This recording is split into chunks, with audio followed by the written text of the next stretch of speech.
friends, welcome to the BLF Academy. Please like, subscribe and share this channel.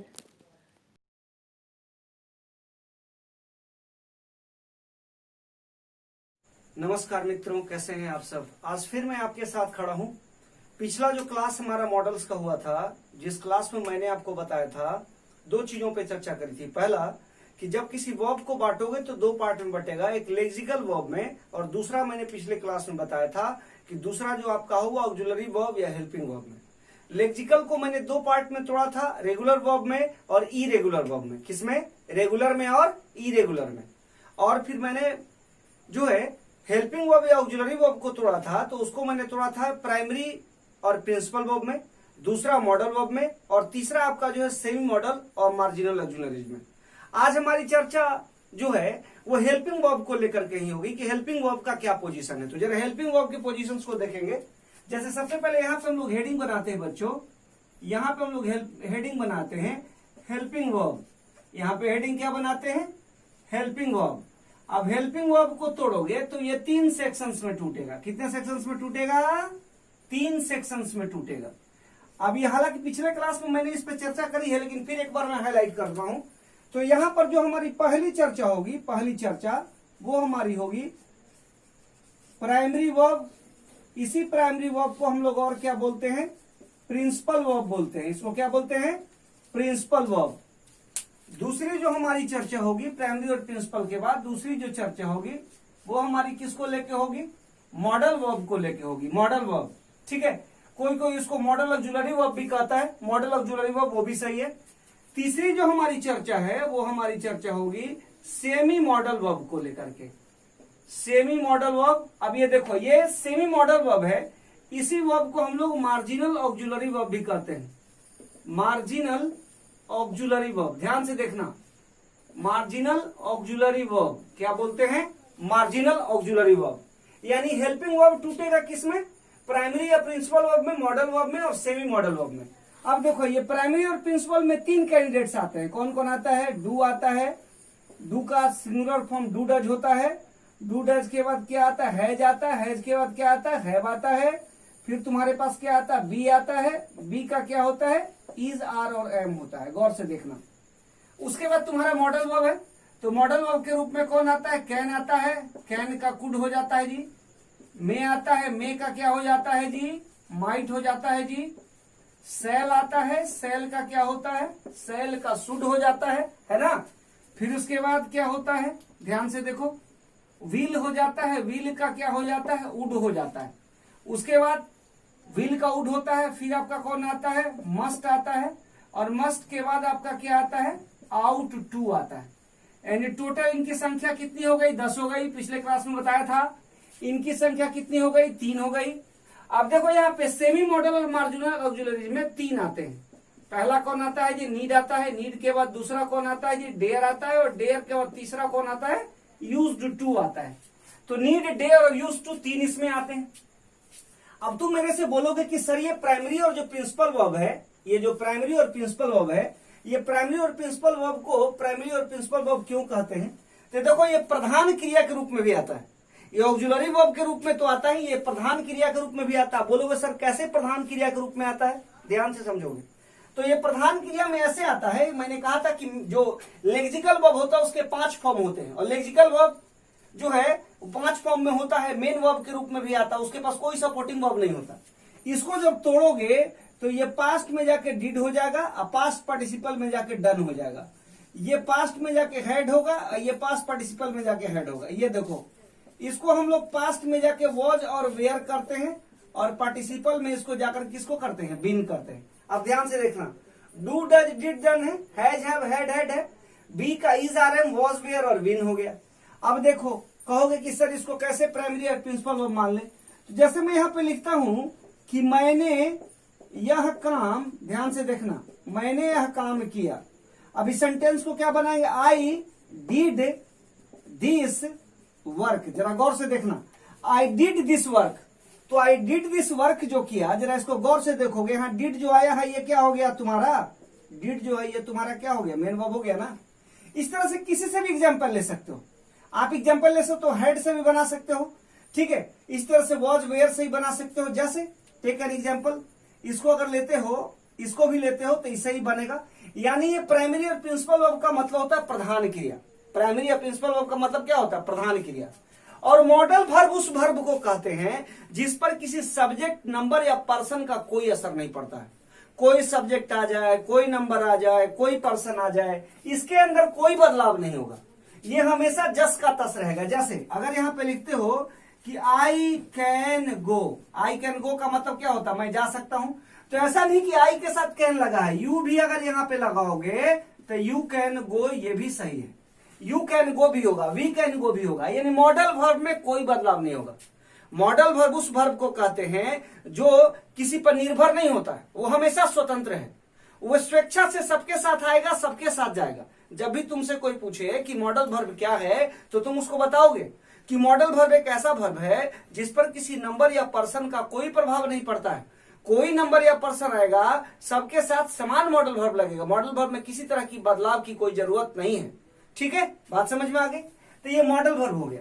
Next हमारे पास क्या है? Semi modal verb. ये थोड़ा confusion का चैप्टर है। क्या टॉपिक है? सेमी मॉडल का मतलब होता है जब ये मॉडल की तरह काम करेगा तो इसके बाद हमेशा क्या लगेगा? जब मॉडल की तरह काम करेगा तो हमेशा इसके बाद क्या लगेगा? V1। इसके बाद हमेशा क्या लगेगा? V1।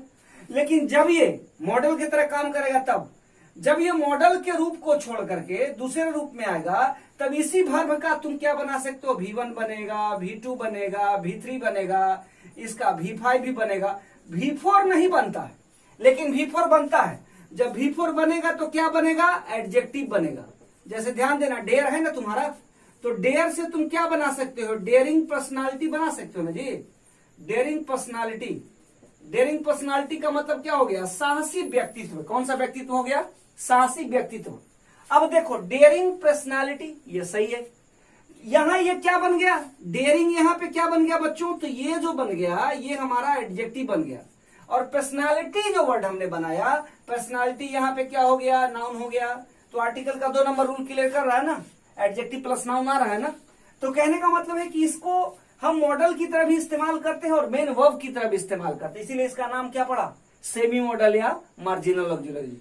यानी वैसा वर्ब जो मॉडल के तरह भी काम करे, मेन वर्ब के तरह भी काम करे, वैसे वर्ब को कौन सा वर्ब कहते हैं? सेमी मॉडल और मार्जिनल ऑक्सिलरी वर्ब कहते हैं।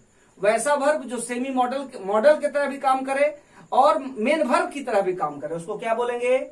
उसको बोलेंगे सेमी मॉडल वर्ब या मार्जिनल ऑक्सिलरी वर्ब। और मॉडल वर्ब किसको बोलेंगे? तो जो किसी सब्जेक्ट, नंबर या पर्सन पर निर्भर नहीं रहता है। कोई सब्जेक्ट आ जाए, कोई पर्सन आ जाए, कोई नंबर आ जाए, इस पर कोई असर पड़ने वाला नहीं है। लेकिन ये जो है इस पे असर पड़ेगा। ये मॉडल वर्ब की तरह काम करेगा तो अपने बाद V1 लेगा, लेकिन जब ये मेन वर्ब की तरह काम करेगा तो खुद ही बदल जाएगा। इसको हम आगे जब चैप्टर को एक्सप्लेन करेंगे तो और अच्छे से एक्सप्लेन करेंगे। यहां केवल तीनों में समझो कि क्या डिफरेंस है। अब हम लोग इसके बाद किस चीज पर चर्चा करेंगे? तो अब जो चर्चा हमारी होगी वो पोजीशंस को लेके होगी कि भाई वर्ब का पोजीशन क्या होगा। तो देखना जरा, यहां पे बड़ा इंपॉर्टेंट चीज मैं बताने जा रहा हूं। जैसे हेडिंग हम लोग बनाते हैं पोजीशन ऑफ वर्ब्स। हम लोगों ने बनाया पोजीशन ऑफ वर्ब्स। किसी भी चीज का पोजीशन तो होता है ना, तो पोजीशन ऑफ वर्ब। अब पोजीशन ऑफ वर्ब में सबसे पहले तुम लोगों को बताता हूं, ध्यान दो। अगर किसी सेंटेंस में इज आता है या आर आता है या एम आता है, क्या आता है? Is are am. और सेंटेंस तुम्हारा क्या है? सेंटेंस एक्टिव में है। सेंटेंस किस में है? एक्टिव वॉइस में है। सेंटेंस एक्टिव वॉइस में है। इसके बाद हमेशा क्या लगेगा? V4 लगेगा। यानी V4 का मतलब क्या हो गया? ING लगेगा। उसके बाद क्या लगा सकते हो? ऑब्जेक्ट लगा सकते हो। क्या लगा सकते हो? ऑब्जेक्ट लगा सकते हो। बोलोगे सर कैसे? जैसे कहते हैं राम जा रहा है। राम क्या कर रहा है? जा रहा है। तो राम जा रहा है तो कंटिन्यूअस सेंटेंस है, राम हो गया। डायरेक्ट है सेंटेंस ना जी। तो राम हो गया, राम के बाद इज लगेगा, इज के बाद क्या होगा? Ram is going. देखो तो सेंटेंस सही है ना, राम के साथ इज लगेगा, प्रॉपर नाउन है तो सही हो गया। Ram is going. अब देखो जैसे कहते हैं हम लोग दौड़ रहे हैं। हम लोग क्या कर रहे हैं? दौड़ रहे हैं। तो हम लोग दौड़ रहे हैं तो V हो जाएगा। V के बाद क्या हो जाएगा? R हो जाएगा। R के बाद क्या बनेगा? रनिंग बनेगा ना, we are running, RUNNING running. ठीक है, तो हम लोग दौड़ रहे हैं, वी आर रनिंग। यानी इज आर एम अगर एक्टिव वॉइस में आता है तो इसके बाद हमेशा क्या लगेगा? V4 लगेगा ना, क्लियर है ना। इसके बाद इसका 2 नंबर रूल कहता है कि अगर इज आता है, आर आता है या एम आता है और सेंटेंस किसमें है बच्चों, पैसिव वॉइस में है। किसमें है, पैसिव वॉइस में, यानी सब्जेक्ट खुद काम को नहीं कर रहा, वो पैसिव मोड में जा रहा है, तब इसके बाद जो वर्ब आएगा वो कौन सा वर्ब आएगा, भी3 आएगा। कौन सा वर्ब आएगा, भी3। जैसे मैं कहता हूं एक किताब लिखा जाता है, जरा गौर से देखना यहाँ पे, यहां मैं कह रहा हूं कि एक किताब है ना लिखा जाता है, ये जरा बताओ कि इसमें पता चल रहा है क्या कि सब्जेक्ट कौन है, नहीं ना। तो जहां सब्जेक्ट का पता नहीं है वो सेंटेंस किस में जाएगा, पैसिव में जाएगा। तो एक किताब लिखा जाता है, अब देखो ए हो जाएगा, ए के बाद क्या हो जाएगा, बुक हो जाएगा, एक किताब का ए बुक होगा ना जी। अब देखो ए लगा है तो यहाँ क्या लगेगा, इज लगेगा, और मैंने बोला कि इज के बाद क्या आता है, भी4, तो राइट का क्या होता है, राइट, रोट, रिटेन। तो ए बुक इज रिटन, एक किताब क्या किया जाता है, लिखा जाता है। यानी एक बात दिमाग में आ गई कि अगर इज आर एम अगर एक्टिव वॉइस में है तो इसके बाद हमेशा क्या लेगा, भी4, इसके बाद क्या लेगा, भी4, और इसके बाद ऑब्जेक्ट लेंगे।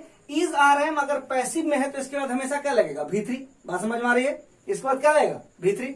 अब जरा इसको तुम लोग नोट करो, फिर उसके बाद हम आगे तुम लोगों को फिर बताते हैं कि आगे कैसे कंटिन्यू करना है। आगे इसके बाद और भी बताता हूँ, बहुत इंपॉर्टेंट चीज है, उसको आज मैं डिलीवर करता हूँ। इसको जरा पहले तुम लोग नोट करो अच्छे से। तो अभी मैंने कहा इज आर एम के बाद हमेशा जो है भी4 का प्रयोग करेंगे, कब, जब सेंटेंस एक्टिव होगा तब। इज आर एम के साथ भी3 का प्रयोग तब करेंगे जब सेंटेंस हमारा किस में होगा, पैसिव में होगा। जब सेंटेंस किस में होगा, पैसिव में होगा।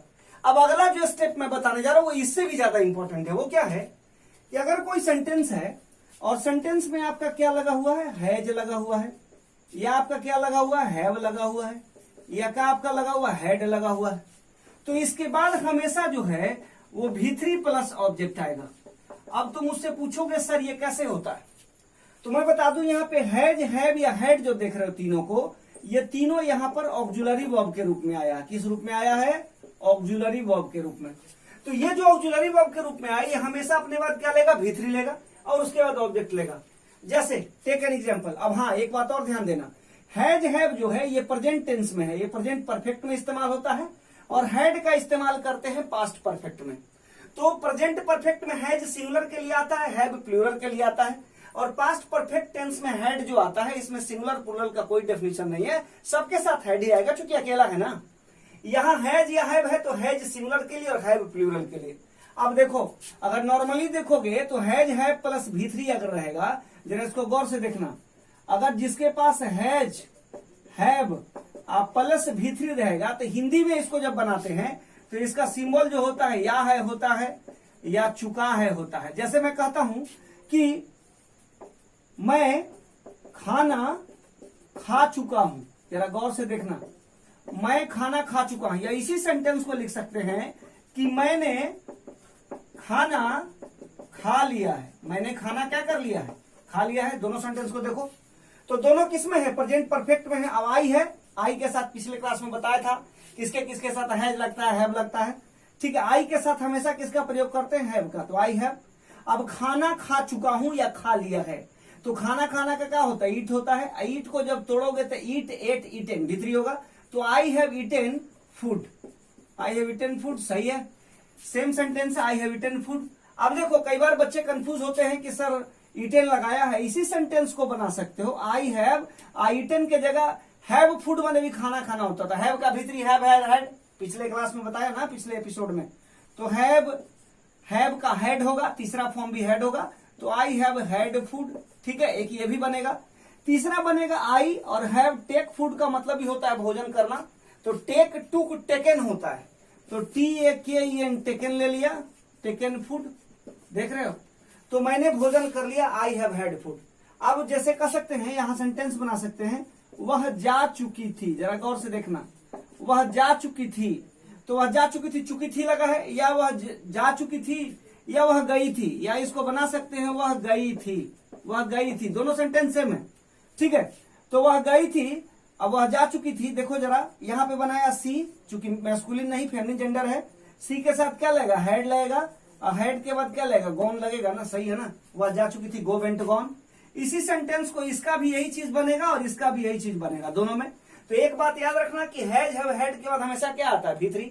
कोई तुमसे पूछे कि हैज हैव हैड वहां पे क्या है, तो वो ऑक्सिलरी वर्ब है, और V3 उसके बाद कौन सा वर्ब है? ये जो V3 देख रहे हो ये तुम्हारा मेन वर्ब है। ये तुम्हारा क्या है? मेन वर्ब है। क्लियर है? ये मेन वर्ब है, बाकी उसके आगे ऑब्जेक्ट है। अब देखो दूसरा रूल यहां कहता है, जो दूसरा इंपॉर्टेंट रूल है, मोस्ट इंपॉर्टेंट रूल, कितने एग्जाम्स में पूछा गया है, कॉमन एरर का वरदान है। अगर इसको रट लिया तो समझो 1 नंबर एकदम पक्का है। अब देखो इसके लिए क्या है कि इसके लिए है डू है, डू के बाद तुम्हारा डज आता है और डज के बाद डिड आता है। डिड के बाद क्या होता है? V1 plus object. ध्यान देना, डू डज है, डू डज के बाद डिड है, डिड के बाद क्या है? V1 है और प्लस आपका क्या है? ऑब्जेक्ट है ना। तो डू डज डिड के बाद हमेशा V1 प्लस ऑब्जेक्ट। अब देखो यहाँ पे डू और डज जो है ये तुम्हारा प्रेजेंट टेंस में इस्तेमाल किया जाता है। किस में इस्तेमाल किया जाता है? प्रेजेंट टेंस में। और डिड जो है इसका इस्तेमाल किस में करते हो? पास्ट टेंस में। फिर यहां समस्या आई कि सर पोजीशन क्या है? तो ये जो डू डज डिड है ना, ये तीनों का तीनों, ये तीनों को जो तुम देख रहे हो, ये तीनों को, डू डज डिड को, ये तीनों का पोजीशन यहाँ ऑक्सिलरी वर्ब का है। किसका पोजीशन है? ऑक्सिलरी वर्ब का। तो डू डज डिड के बाद हमेशा V1 आता है। कोई तुमसे पूछ दे कि डू डज किस में है, तो प्रेजेंट टेंस में। डू तुम्हारा प्लूरल है और डज तुम्हारा क्या है? सिंगुलर है। डू क्या हो गया? प्लूरल हो गया। डज क्या हो गया? सिंगुलर हो गया, क्योंकि इसमें यस लगा है तो ये सिंगुलर हो गया। Did plus V1 plus object, तो डू डज डिड है प्लस V1 है प्लस ऑब्जेक्ट। अब एक बात समझ आती है कि डू डज डिड आपने लगा दिया plus V1 plus object, sentence कैसे बनाएंगे? तो जैसे मैं कहता हूं मैं यह काम करता हूं, जरा ध्यान से देखना, मैं यह काम करता हूं, तो मैं यह काम करता हूं, तो अब इसको सिंपल बनाना होगा तो क्या बनेगा? आई बनाएंगे। आई के बाद क्या बनाएंगे? मैं यह काम करता हूं, तो आई डू दिस वर्क। अब तुम्हारा दिमाग यहां कंफ्यूज हो गया होगा क्या? डू दिस वर्क, यहां जो डू आपने लगाया, ये डू जो यहां पे है, ये बाबू यहां पे ये मेन वर्ब के रूप में आया है। किस रूप में आया? मेन वर्ब के रूप में। क्योंकि इसके पहले मैंने बताया था कि डू का यूज ऑक्सिलरी वर्ब के रूप में भी या मेन वर्ब के रूप में भी, दोनों रूप में होगा। ठीक है, जैसे मैं कहता हूं ये सेंटेंस मैंने दिया, इसमें इसको मेन वर्ब बना दिया, और मैं अब बनाता हूं इसको, ये सेंटेंस को मैं अगर बनाता हूं कि मैं यह काम नहीं करता हूं, ध्यान देना, मैं सेंटेंस क्या बनाता हूं? मैं यह काम नहीं करता हूं। जरा गौर से सेंटेंस को देखना, मैं यह काम नहीं करता हूं। तो इस सेंटेंस को देखो, आई हो गया, आई के बाद क्या लगा? डू लगा, डू के बाद नॉट लगा।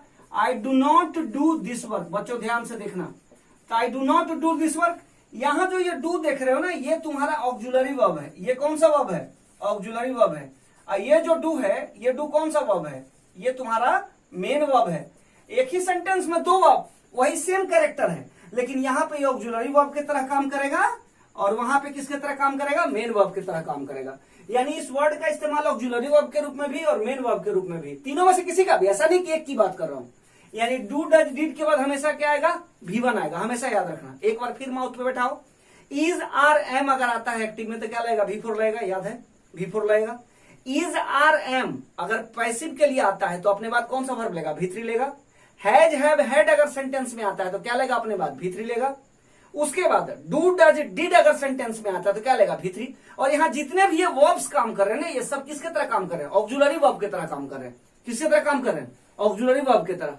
मुझे लगता है आज की क्लास में इतना काफी है, इतना समझ गए आज तो समझ लो कि आज की छुट्टी, अगले दिन फिर हम लोग देखते हैं। तब तक के लिए इतना काफी है, इतना समझ जाओगे।